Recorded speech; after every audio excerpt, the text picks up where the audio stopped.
Well, I spent a couple of hours at a special bookstore on Olive yesterday meeting with a young man, Sidney Keys III, who has recently made the CNN Young Wonders list.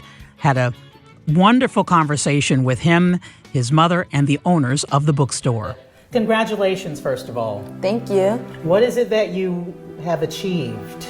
Well, I have achieved being on the Steve Harvey Show, being awarded by CNN Heroes, and being on the news of CNN and NBC. And now you're getting this hometown love from KMOX. Yep, hometown love.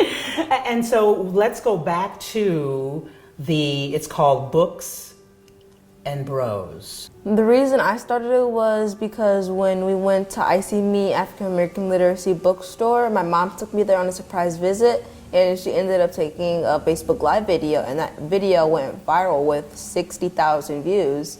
And so we were like, for some reason, people like black boys and reading about African American literacy.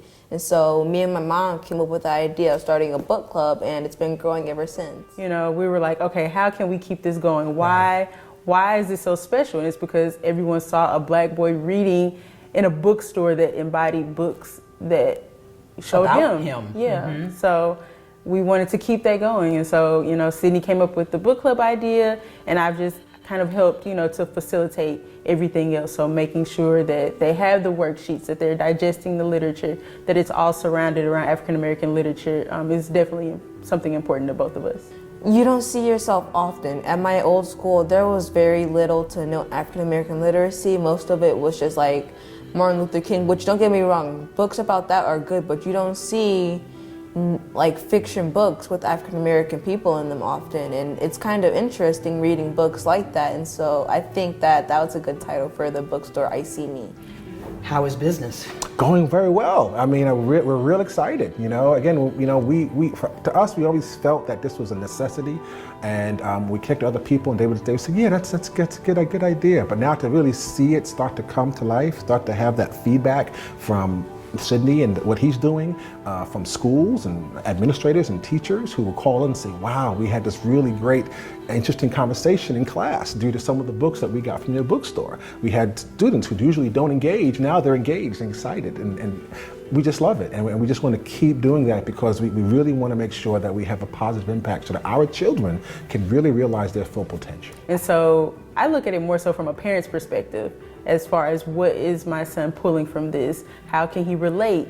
How can this enhance his critical thinking skills? And so I use those mechanisms to bring out questions to help the other boys. And so far it seems to be working. It encourages very thought-provoking conversation. And you know, we get to dive into things that we've never talked about before, so. For people who don't understand why you need to see you, can you explain to them why you need to see yourself in books? Well, you need to see yourself in books because you want to know who you are. You don't want to be someone who you're not. And I think it's very special to be able to see someone who you can relate to instead of trying to be something that you're not. And I think you should know something at least about your past history and something that you can relate to instead of trying to relate to people who you don't have anything in common with.